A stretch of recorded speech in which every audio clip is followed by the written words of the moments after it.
अहिल्यानगर येथील स्थानिक गुन्हे अन्वेषण विभाग पथकाने दिनांक 15 जून रोजी दुपारच्या दरम्यान राहुरी तालुक्यातील देवळाली प्रवरा परिसरात एका जुगार अड्ड्यावर छापा टाकला। या कारवाईत पथकाने लाखो रुपयांचा मुद्देमाल जप्त करून 8 जुगाऱ्यांना ताब्यात घेऊन कारवाई केली। दिनांक 15 जून 2026 रोजी दुपारी 4 वाजेदरम्यान अहिल्यानगर येथील स्थानिक गुन्हे अन्वेषण विभाग पथकातील पोलीस उपनिरीक्षक Sandeep Murkute, police constable Richard Gaikwad, Ramesh Raja Attar, Vishal Tanpure तसेच चालक अरुण मोरे आदी पोलिसांचे पथक राहुरी पोलीस ठाणे हद्दीत पेट्रोलिंग करत होते। दरम्यान त्यांना गुप्त खबऱ्यामार्फत माहिती मिळाली। त्या माहितीच्या आधारे पथकाने देवळाली परिसरातील खटकळ येथे छापा टाकला।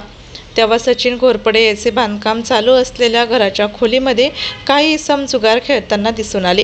पोलीस पथकाने त्यांना जागीच पकडून ताब्यात घेतले। त्यावेळी पथकाने जुगार खेळण्याचे साहित्य व रोख रकमेसह एकूण 3,27,560 रुपयांचा मुद्देमाल जप्त केला।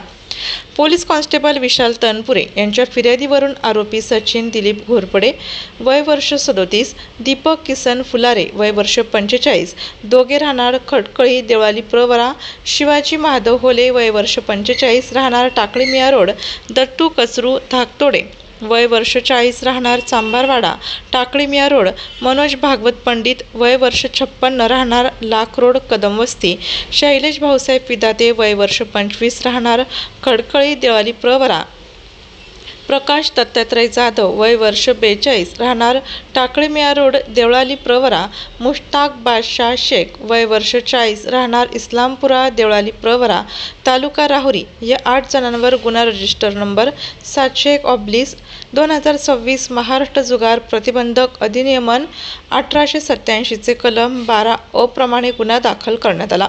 पुढील तपास पोलीस निरीक्षक रवींद्र देशमुख यांच्या मार्गदर्शनाखाली राहुरी पोलीस करत आहेत।